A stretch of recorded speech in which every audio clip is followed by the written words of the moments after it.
I never thought I'd own a castle, but life has a way of surprising you, especially when your family pushes you too far. The day my sister Amanda banned me from her wedding, I was standing in the bridal boutique, holding the receipt for her custom-designed Vera Wang dress. $15,000.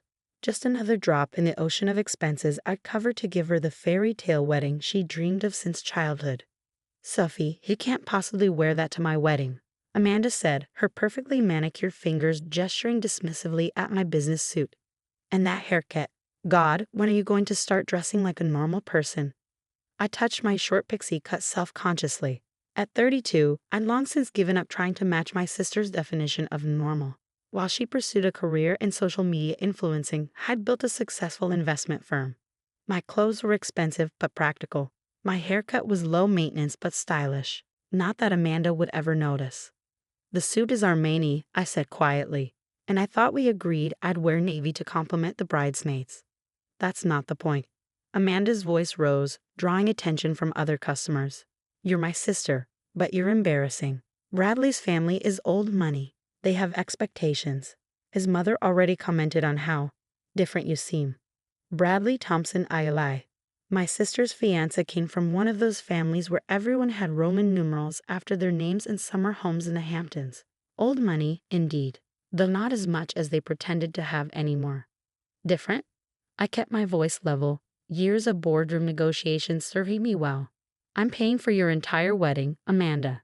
$85,000 so far, including the deposit on Riverbrook Castle." Ah, Riverbrook Castle. The exclusive venue an hour outside the city, a restored 19th century estate that hosted only 12 weddings per year. The waiting list was 3 years long, but I pulled strings, called in favors, and secured it for Amanda's perfect day. The deposit alone was $20,000. "That's what family does." Amanda waved off my comment. "Mom and Dad can't afford it, and I'm their precious baby. You're just doing your duty as the older sister." Our parents. That was another sore spot. Dad's small accounting firm had struggled after the recession, and Mom's interior design business barely broke even. They'd remortgaged their house 3 times to maintain appearances, to give Amanda the lifestyle she demanded. Meanwhile, I'd been quietly paying their bills for years, a fact they conveniently forgot whenever Amanda needed something. Besides, Amanda continued, examining her reflection in the boutique's triple mirrors, "It's not like you have anything else to spend your money on. No husband, no kids, just work, work, work." The boutique owner, Mrs. Patterson, shot me a sympathetic look. She'd witnessed similar scenes over the past 6 months of wedding preparations. "The alterations are perfect," I said, changing the subject. "The dress looks beautiful on you." "Of course it does," Amanda preened. "Bradley's mother says I look just like Grace Kelly. She's going to introduce me to all the right people after the wedding. I'll be managing their family's charitable foundation." I bit back a comment about the Thompson Family Foundation's questionable accounting practices. My firm had analyzed their books during a potential partnership deal last year. The numbers hadn't added up, but Amanda didn't need to know that. Not yet. "Now about the wedding." Amanda's tone turned serious. "I've been thinking, maybe it's better if you don't come." The boutique went silent. Mrs. Patterson dropped a pincushion. "What?" I managed to keep my voice steady, though my hands clenched into fists. "It's just, you don't fit, Sophie. You'll stand out in all the photos with your weird hair and man suits. Bradley's mother suggested having just family at the ceremony, and well," Amanda smoothed her dress, avoiding my eyes, "you're not really the kind of family we want to showcase." "I pay for everything," I said slowly. "The dress, the flowers, the castle, the catering, everything. And we're grateful." Amanda's voice took on the wheedling tone she used since childhood to get her way. "But think about my future, Sophie. These people are going to be my family. I need to fit in. You can still send a gift, of course." Mrs. Patterson muttered something under her breath that sounded suspiciously like "ungrateful brat." I looked at my sister, really looked at her. The designer dress, the diamond earrings I bought her for Christmas, the entitled tilt of her chin. 28 years old and still playing princess while others paid the bills. "Fine," I said quietly. "Really?" Amanda's face lit up. "Oh, I knew you'd understand. You always take care of everything. Just send the final payments to the vendors. And..." "No," I cut her off. "I mean fine, I won't come to the wedding, but I'm not paying for it either. Amanda's face went pale beneath her expensive foundation. What? You can't have it both ways, Amanda. Either I'm family or I'm not. If I'm not family enough to attend, I'm not family enough to pay. But the castle, the catering, everything's booked. Better start calling Bradley's mother, I said, gathering my bag. I'm sure the Thompson Family Foundation can cover it. After all, they're your real family now. You can't do this. Amanda's voice rose to a shriek. Daddy. Tell her she can't do this. I turned to see our parents rushing into the boutique. They must have been waiting outside. Of course they were. Sophie, be reasonable. Dad started, using his accountant voice. Your sister didn't mean. Yes, she did. I cut him off. And you've enabled it for years. Well, it stops now. But we can't afford. Mom wrung her hands. Designer bracelets jangling. More gifts from me. Not my problem anymore. I headed for the door, then paused. Oh, and Mom. The mortgage payment you asked me to cover next week. Better start looking for alternatives. I walked out of the boutique to the sound of Amanda's wails and my parents' protests. But I wasn't done. Not by a long shot. In my car, I pulled out my phone and made 2 calls. The first was to my assistant. Jessica, remember that property acquisition we discussed? The one with the castle? Make it happen. Whatever it takes. The second call was to my bank, canceling all pending payments to wedding vendors. Then I drove to my office in the city, where the real work would begin. Amanda thought she could humiliate me and still benefit from my success. She was about to learn a very expensive lesson about burning bridges. By evening, things were in motion. My investment firm, Stone Financial Partners, had begun the process of acquiring Riverbrook Castle and its surrounding estate. The current owners, an elderly couple looking to retire, had been considering selling for months. My offer, significantly above market value, sealed the deal. As I sat in my corner office overlooking the city, I thought about Amanda's words. No husband, no kids, just work. She'd meant it as an insult, but my work had built something remarkable. Stone Financial Partners managed billions in assets, though I kept that fact quiet. Let people underestimate me. It made moments like this so much sweeter. My phone buzzed. Jessica's text. Contract signed. You own a castle. I smiled, imagining Amanda's face when she learned who her venue's new owner was. But that would come tomorrow. Tonight, I had other calls to make. First, the wedding planner, an elegant woman named Victoria, who confided in me about Amanda's increasingly bridezilla-like behavior. Victoria? It's Sophie Stone. There are going to be some changes to my sister's wedding plans. Then the caterers, the florist, the musicians. One by one, I explained the situation. Most had dealt with Amanda's demands and tantrums. All were happy to keep their deposits and book new clients instead. Finally, close to midnight, I called the castle's events manager, Michael. Miss Stone, I just heard about the ownership change. Congratulations. Thank you, Michael. About tomorrow's meeting with my sister. We planned it perfectly. Amanda would arrive expecting to finalize wedding details with the venue's mysterious new owner. Instead, she'd find me behind the antique desk in the castle's grand office. As I drove home that night, past the gleaming city towers I'd helped finance, I thought about family, about loyalty, about consequences. Tomorrow would change everything. And for once, I wouldn't be the one picking up the pieces of Amanda's shattered expectations. The morning after my confrontation with Amanda at Riverbrook Castle started differently than I expected. Not with angry calls from my family, but with a series of interesting emails. First was a message from Bradley's mother, Margaret Thompson. Miss Stone, I understand you're the new owner of Riverbrook. We should discuss the Thompson family's long-standing relationship with the venue. I smiled, remembering my conversation with Amanda yesterday in the castle's office. She'd arrived expecting to finalize her wedding details, only to find me behind the mahogany desk. Her face had cycled through confusion, shock, and finally, rage. What are you doing here? She demanded. Meeting with the bride about her venue reservation. I'd replied calmly. Please have a seat. But they said the new owner wanted to meet. Yes. And here I am. The realization had hit her like a physical blow. You bought the castle. Riverbrook Estate, including the castle, grounds, and all business operations. I confirmed, signed the papers yesterday. This is insane. Amanda had paced the office, her designer heels clicking on the hardwood. You can't do this. We have a contract. Had a contract, I corrected, with the previous owners. All agreements are under review by the new management. Standard business practice. I'm your sister. Am I? Because yesterday I wasn't family enough to attend your wedding. Now, staring at Margaret Thompson's email, I thought about what had happened next. Amanda's threats, her tears, her attempts at manipulation.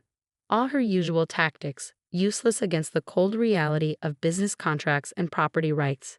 The second email was from Bradley himself. Sophie, need to meet urgently. Family financial matter. Please keep confidential. Interesting, very interesting. The third email made me sit up straight. It was from Harrison Pierce, CEO of Pierce Global Investments and Bradley's godfather. Ms. Stone, impressed by your recent acquisition. Lunch this week. Have a proposition to discuss. I leaned back in my office chair, pieces clicking into place. The Thompson family's strained finances. Bradley's urgent message.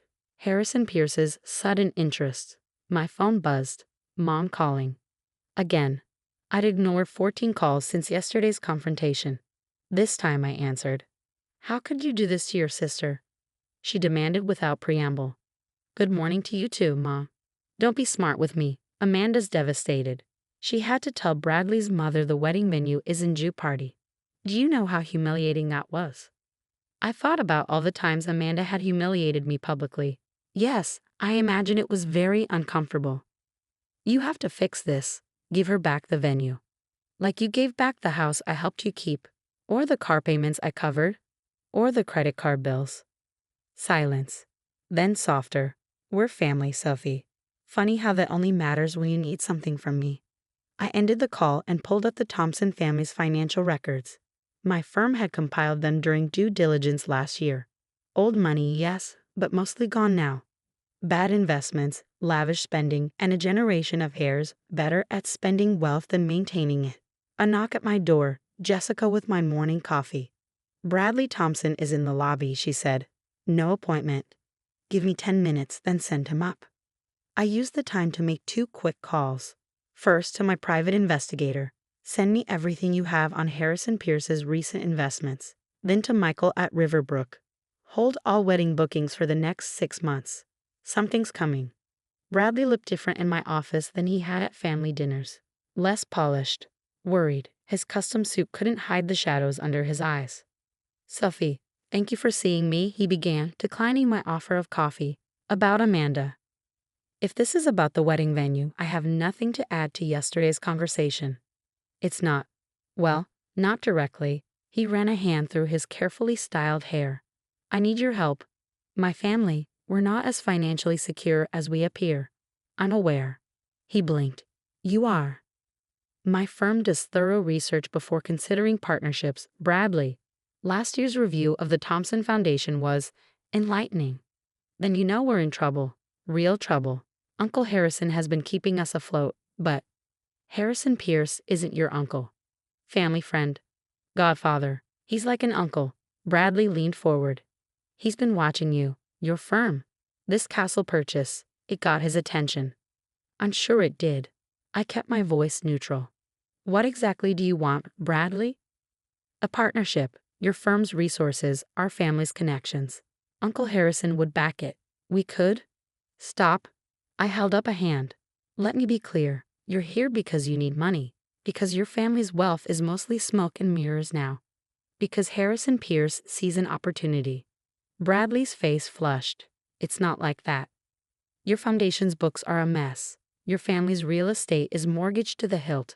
And now your fiancé's sister, the one you all look down on, owns the castle you can't afford to rent for your wedding.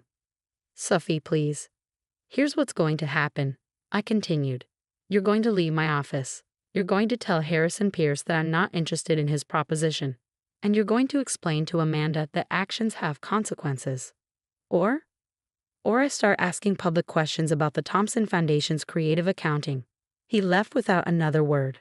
I gave him 10 minutes, then made another call. Harrison, Sophie Stone. About lunch. I have a counter proposition.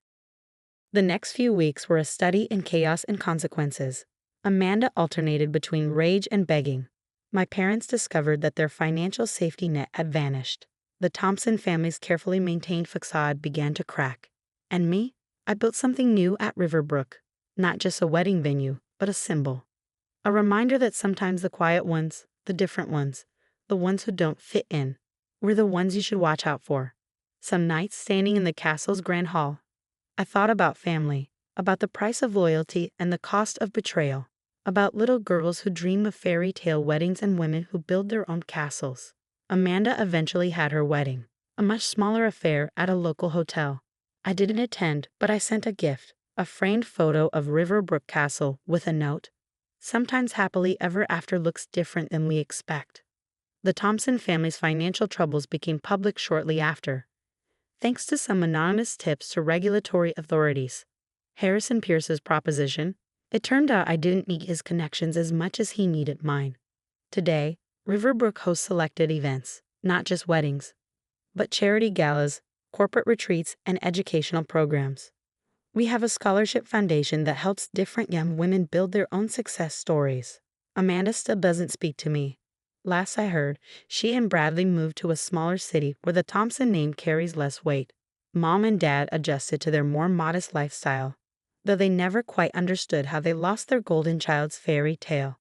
As for me, I kept the castle. Some days, walking its halls, I think about that moment in the bridal boutique. You don't fit, Amanda had said. She was right. I didn't fit into her story. I was writing my own. The castle's bell tower chimes, reminding me of another meeting, another decision to make. Through my office window, I can see a young woman arriving for a venue tour. Her hair is cut short like mine, her suit practical but elegant. In her eyes, I see that same quiet determination I once had. Miss Stone. Jessica appears at my door. Your next appointment is here. I smile, straightening my jacket. Time to help another different girl find her own kind of happily ever after. After all, every good story needs a sequel. I stood in the doorway of my Aunt Catherine's lavish home, watching the annual Thanksgiving chaos unfold. The mansion's grand foyer was decorated with elaborate autumn arrangements, the air heavy with the scent of turkey and expensive perfume. This was the Morrison family's yearly display of wealth and status, a tradition I'd grown to despise. Olivia. My cousin Madison's shrill voice cut through the noise. You're actually here. We weren't sure you'd come, given your circumstances. I forced a polite smile, smoothing down my deliberately understated dress. If only they knew that my circumstances included being CEO of Sterling Enterprises, the parent company that had quietly acquired Morrison Technologies 3 months ago. The kids' table is that way, Aunt Catherine called out, not bothering to hide her smirk. Though I suppose that's where you belong, given your position in life. At 32, I was the family's designated failure, the one who'd walked away from the prestigious family business to strike out on my own. Little did they know that my tiny consulting business was actually a cover for my role as the reclusive founder of Sterling Enterprises. Thanks, Aunt Catherine, I said quietly, watching her turn back to fawning over Madison's new Cartier bracelet, probably bought with her Morrison Technologies salary, which I now technically paid. The kids' table was exactly as depressing as expected. A rickety card table set up in the corner, far from the elegant main dining room. I took my seat among my young cousins, some barely in their teens, while watching the successful adults gather around the main table. Poor Olivia. I heard my Uncle James stage whisper to my mother. Still hasn't found her way, has she? Good thing the rest of us know how to succeed in business. My mother sighed dramatically. We tried to tell her to stay at Morrison Technologies, but she had to be different, had to chase her silly dreams. I bit back a laugh, thinking about the meeting scheduled for Monday morning. The one where Morrison Technologies employees would discover that their company had been acquired by Sterling Enterprises months ago. the one where they'd learned that their jobs, their salaries, their precious positions all depended on the woman they'd banished to the kids' table. Aunt Olivia, my 12-year-old cousin Tommy whispered, "Why do they make you sit here? You're a grown-up." I smiled at him, the first genuine smile of the evening. "Because they think success only looks one way, Tommy. They haven't learned that power doesn't always announce itself. Is that why you're letting them talk about you like that?" His young face was serious. "Even though you're actually their Sha. I pressed a finger to my lips, winking at him. Tommy was the only one who knew my secret.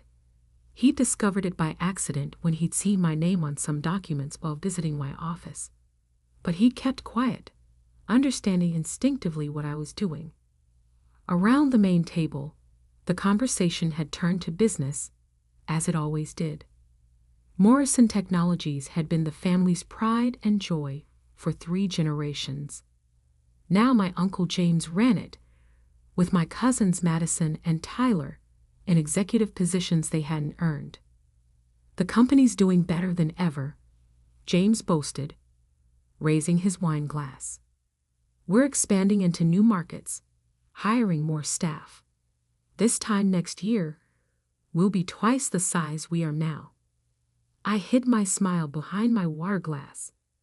He had no idea that Sterling Enterprises had already begun restructuring plans. By this time next year, half of his executive team would be replaced with actually qualified professionals. "And how's your little consulting business, Olivia?" Madison called out, her voice dripping with fake concern. "Still working from that tiny office downtown?" "Oh, you know." I shrugged. "It pays the bills." "Barely, from what I hear," Tyler snickered. "Maybe if you'd stayed at Morrison Technologies, you'd be sitting at the grown-up table by now." My Aunt Catherine nodded sagely. "It's not too late to admit you made a mistake, dear. I'm sure James could find something entry-level for you. Maybe in the mailroom?" The entire adult table erupted in poorly concealed laughter. I remained quiet, thinking about the documents sitting in my office. The ones that would reveal that Sterling Enterprises, my company, now owned everything they were so proud of. "Actually," I said carefully, "I have some interesting meetings coming up about the future of my career." "Oh, honey." My mother patted my hand condescendingly. "Don't get your hopes up. Some people just aren't meant for big success." Just then my phone buzzed. A message from my CFO. "Everything's set for Monday's announcement. The papers are ready. Morrison Technologies is officially ours." I looked around the table at my smug relatives, James bragging about his business acumen, Madison showing off her expensive jewelry, Tyler boasting about his corner office. None of them had any idea that their comfortable world was about to be turned upside down.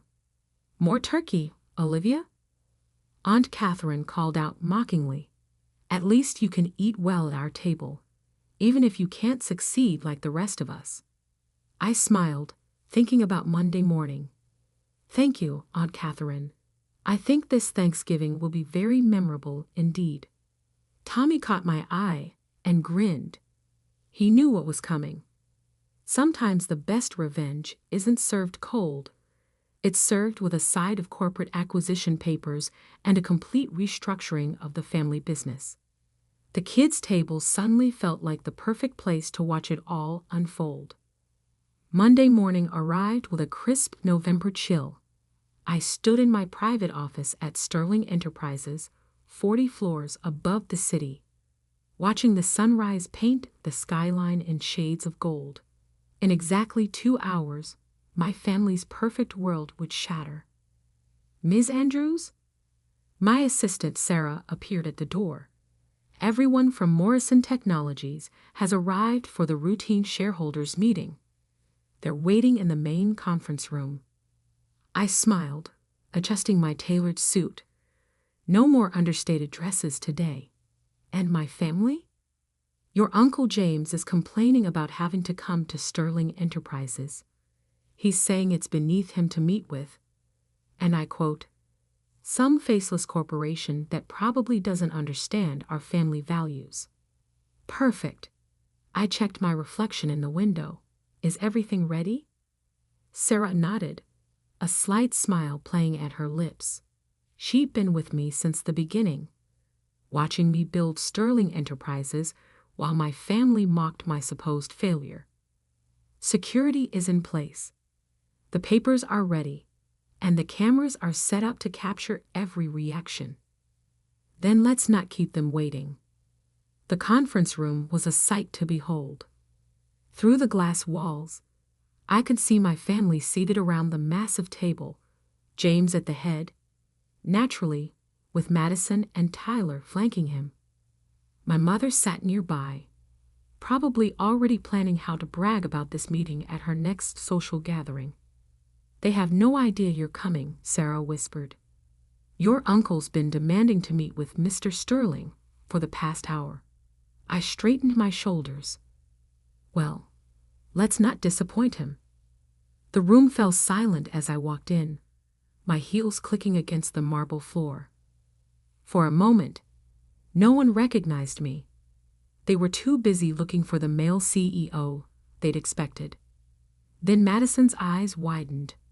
Olivia? What are you doing here? This is a private meeting. Is it? I moved to the head of the table, directly opposite Uncle James. I think you'll find I have every right to be here. Now see here, James began, his face reddening.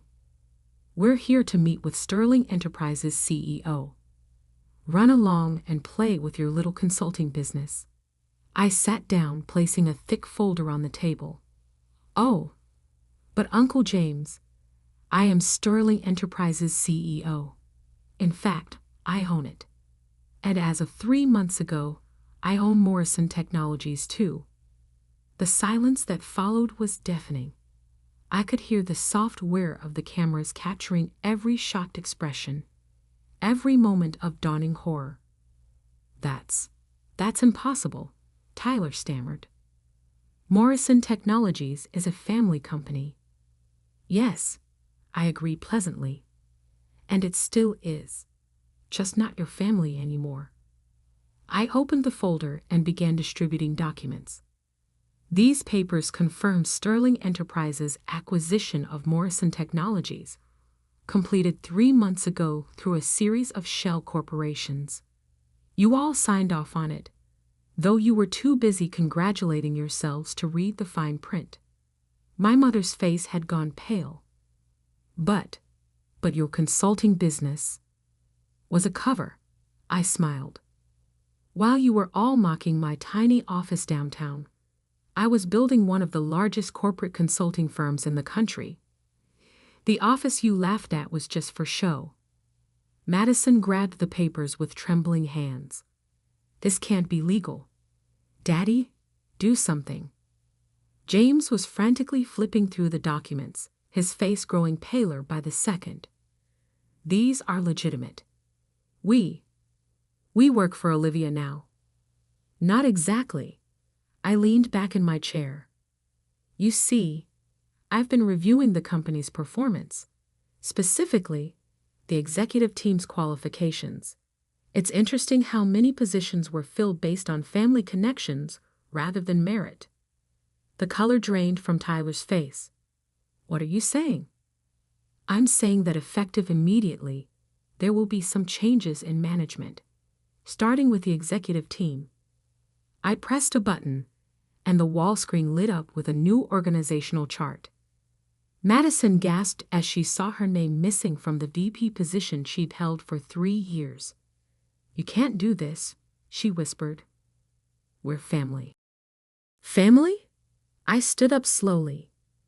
Was I family when you made me sit at the kids' table? When you mocked my career? When you treated me like a failure while I was building an empire? James slammed his fist on the table. This is revenge, plain and simple. No, Uncle James. This is business. The same business you claimed I didn't understand. I started walking around the table. Your executive team is underqualified. The company's performance has been declining for years. You've been coasting on the family name while more competent companies passed you by. And now, my mother asked quietly. Now? I stopped behind her chair. Now Morrison Technologies will be run by people who earned their positions. Starting today, all executive positions will be reviewed. Those who are qualified may stay. Those who aren't, I glanced at Madison and Tyler, will be offered positions more suited to their actual skills. You demote your own family. Madison's voice cracked. You mean like how you demoted me to the kids' table? Treated me like a child playing at business? I smiled. Consider this a lesson in real corporate management. I nodded to Sarah, who began distributing another set of papers. These are your new contracts. You have until the end of the day to decide if you want to stay with the company in your new positions. If not, severance packages are included. And if we refuse, James challenged, though his voice lacked its usual authority, then you can leave now. But I should mention, non-compete clauses are in effect. And given that Sterling Enterprises owns most of the major consulting firms in the region, I let the implication hang in the air. The room was silent except for the sound of shuffling papers and muffled sobs from Madison.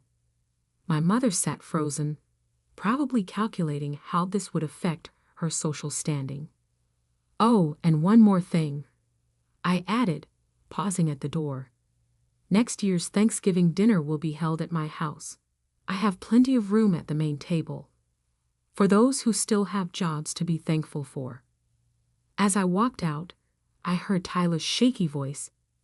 Did she just own us? Sarah fell into step beside me as we headed back to my office. That was quite something. Are you okay? I looked down at my phone, where a text from young Tommy had just appeared. Did you do it? Did you show them? I'm perfect, I replied to Sarah. Sometimes the best seat in the house is at the kids' table. You get to watch all the grown-ups' mistakes without having to pretend they're successes. The real work was just beginning. Restructuring Morrison Technologies, implementing proper management practices, turning it into the company it should have been all along. But for now, I savored the moment. After all, revenge doesn't always come with cranberry sauce. Sometimes it comes with corporate letterhead and a complete reorganization chart. The weeks following the revelation were exactly what I expected.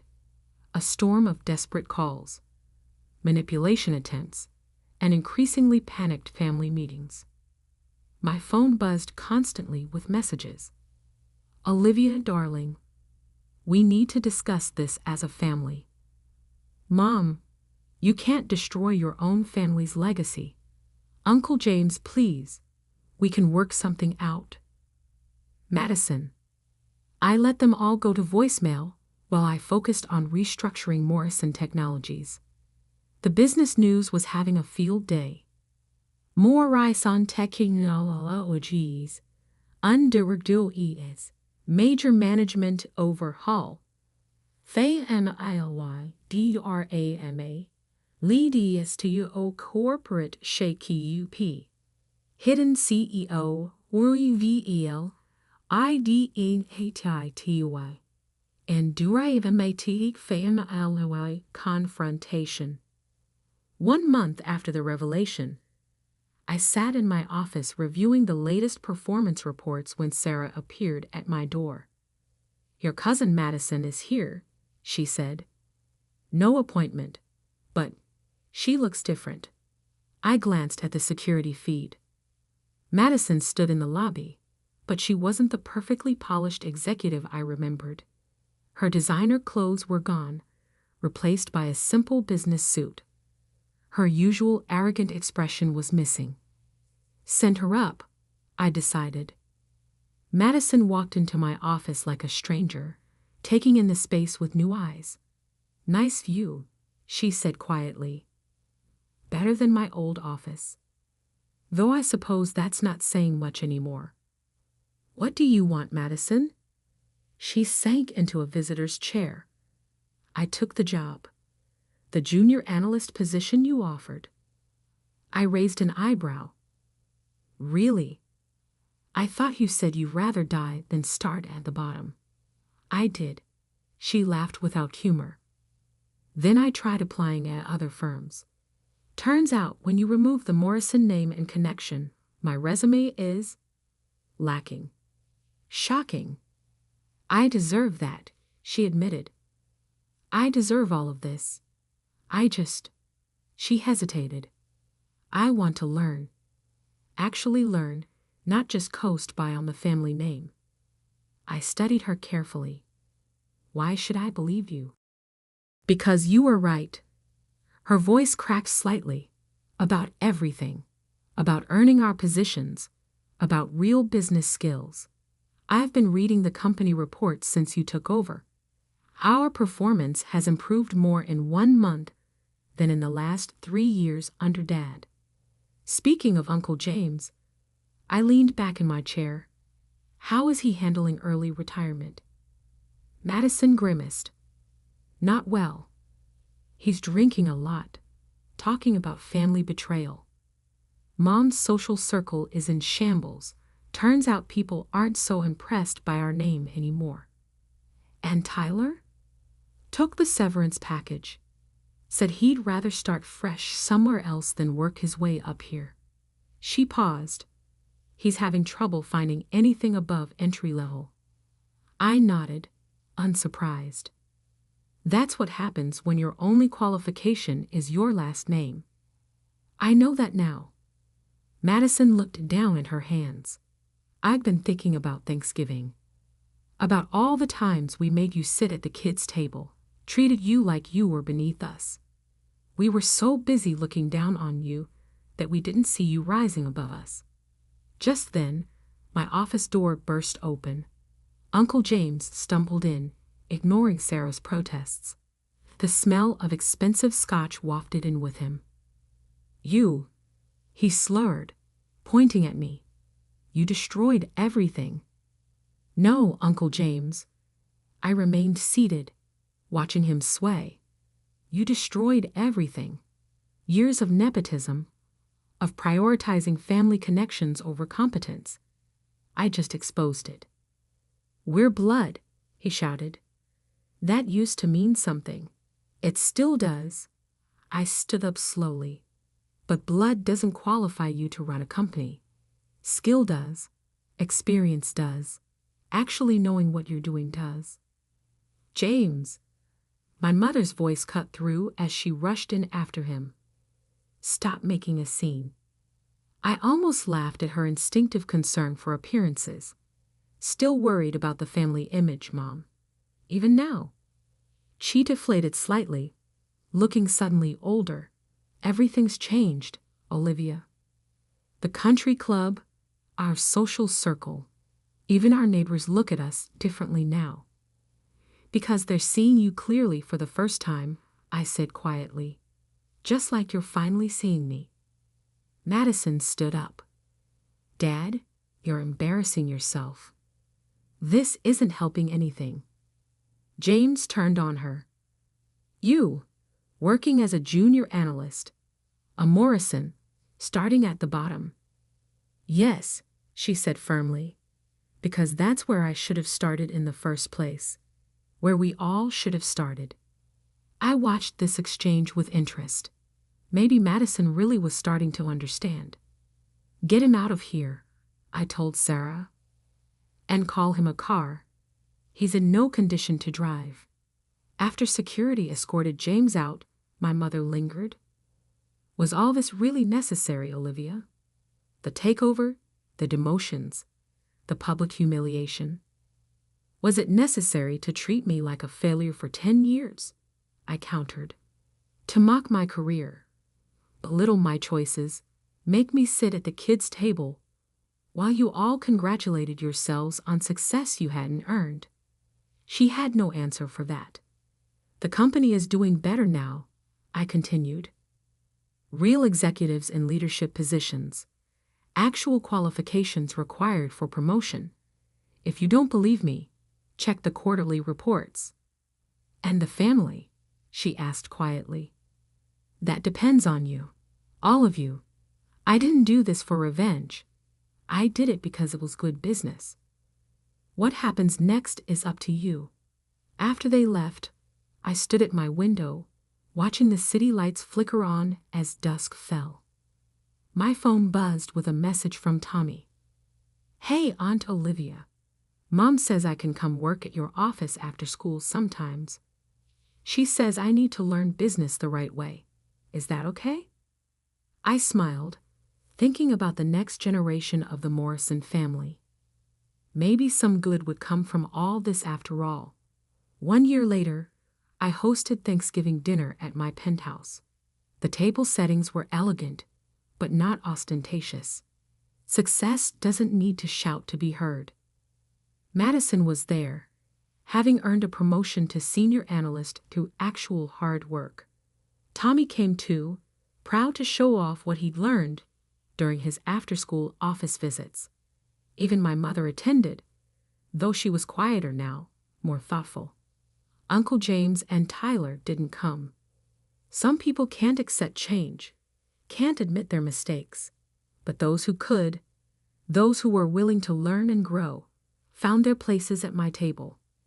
You know what I'm thankful for, Madison said during dinner? Second chances, and learning what real success looks like. I raised my glass, thinking about how far we'd come. To real success, I toasted, and to earning your seat at the table. Tommy grinned at me from across the table. No kids' table this year, Aunt Olivia? No, I smiled back. Just one table. For people who understand that true worth isn't in your name or your connections. It's in what you build for yourself. And that, more than any corporate takeover or family drama, was the real victory. Sometimes the best revenge isn't in destroying what others built. It's in building something better yourself. The kids' table was gone, but its lesson remained. Sometimes those they look down on the most rise the highest. And sometimes the best view of success comes from starting at the bottom. As for the Morrison family legacy, it's stronger than ever, just not in the way they expected. And that's something to be truly thankful for.